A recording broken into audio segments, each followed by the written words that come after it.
देखो भैया, आज के टाइम में अगर किसी को हेल्थ प्रॉब्लम होता है तो उसे डॉक्टर के पास नहीं, इन लोगों के पास जाना चाहिए। डॉक्टर ने ऑपरेशन की जरूरत नहीं है तुझे। पेट दबा, दर्द बता कहाँ है, हरेनिया पे दर्द है कि वहाँ दर्द है रसोड़ी में, तो फिर ऑपरेशन की जरूरत नहीं है। देखो, भगवान के ऊपर भक्ति रखना अच्छी बात है, लेकिन जब वो अनभक्ति में बदल जाता है तब वो सिर्फ खुद के लिए नहीं बल्कि पूरे समाज के लिए खतरनाक साबित होता है। और ये लोग कैंसर जैसी बीमारी भी बैठे बैठे ठीक कर देते हैं। मतलब एआई तो जॉब खा ही रहा है, अब ये सो कॉल्ड इंस्टाग्राम के बाबा लोग भी डॉक्टर्स के जॉब खाने में लगे हैं। करिश्माई हथौड़ा, बच्चा पैदा करने की ऐसी तरकीब, ऐसी तकनीक आपने आज से पहले कभी देखा नहीं होगा। बाजू में दर्द है, कहीं ना कहीं पे भी दर्द है, टांगों में दर्द है, मैं कह रहा हूँ सर में भी दर्द है तो इमेजिनेटली लिख लो 5-8, उससे भी फर्क। शराब पीते हो? कभी कभार। फिर आज शाम को अपन दोनों पियेंगे।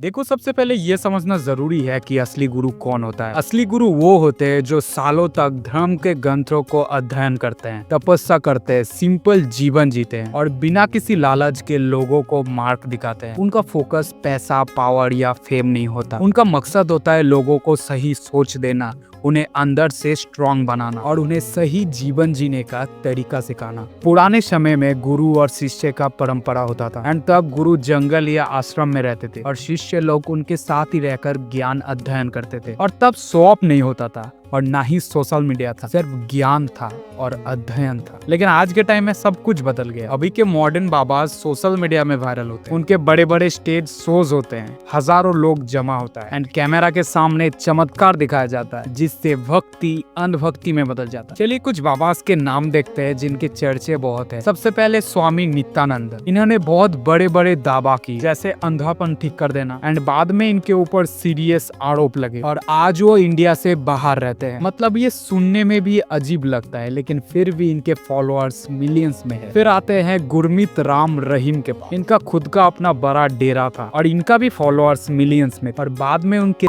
केसेस सामने आए और वो जेल चले। इसी तरह असरम बाबू के ऊपर भी सीरियस एलिगेशन आए और अब वो जेल में है। एंड फालाहारी बाबा का नाम भी इसी तरीके के केस में आया था। और ओम बाबा को तो लोग बिग बॉस के शो से जानते हैं, जहाँ पर उनका बिहेवियर इतना कंट्रोवर्शियल था कि उन्हें शो से निकाल दिया गया। और निर्मल बाबा तो कृपा आ जाएगी जैसी बातें बोलकर लोगों को अजब उपाय बताते। देखो, तुमने देखा होगा आजकल कई जगह पर लोग आरजी लगाने जाते हैं, नारियल बांधना, चिट्ठी लिखना और लॉटरी सिस्टम से लोगों को बुलाया जाता है। लोग सोचते हैं कि बाबा सीधे भगवान से बात करते हैं, लेकिन कई बार बाद में पता चलता है कि पहले से लोगों की इंफॉर्मेशन कलेक्ट की गई थी। उत्तर प्रदेश के हथरस में एक सत्संग के दौरान भागदौड़ मची और 100 से ज्यादा लोगों की जान चली गई। सोचिए, भक्ति के नाम पे लोग अपने जान को भी गवा देते हैं। लेकिन अब सवाल ये उठता है, लोग इन सो कॉल्ड बाबास के ऊपर विश्वास क्यों करते हैं? इसका जवाब भी सिंपल है। बहुत लोग गरीबी, बीमारी, जॉब का टेंशन, पारिवारिक प्रॉब्लम एंड इमोशनल स्ट्रेस से गुजर रहे होते हैं एंड उन्हें जल्दी सोल्यूशन चाहिए होता है। और जब कोई बाबा उन्हें कहता है कि तुम्हारी प्रॉब्लम सिर्फ 7 दिन में ठीक हो जाएगी, सिर्फ ये चमत्कारी उपाय करो, तो लोग आसानी से विश्वास कर लेते हैं। अब एजुकेशन की कमी भी एक रीजन हो सकता है, क्योंकि जब लोगों की साइंटिफिक सोच नहीं रहती है तो लोग किसी भी चीज को चमत्कारी मान लेते हैं। अगर कोई बीमारी खुद ही ठीक हो जाए तो वो क्रेडिट भी बाबा को ही मिलता है, और अगर ठीक ना हो तो कहा जाता है कि भक्ति ठीक से नहीं हुई। कुछ बाबाज तो उपाय भी अजीबो गरीब देते हैं। उसको संतान नहीं होती, वो गाय को गेहूं खवाए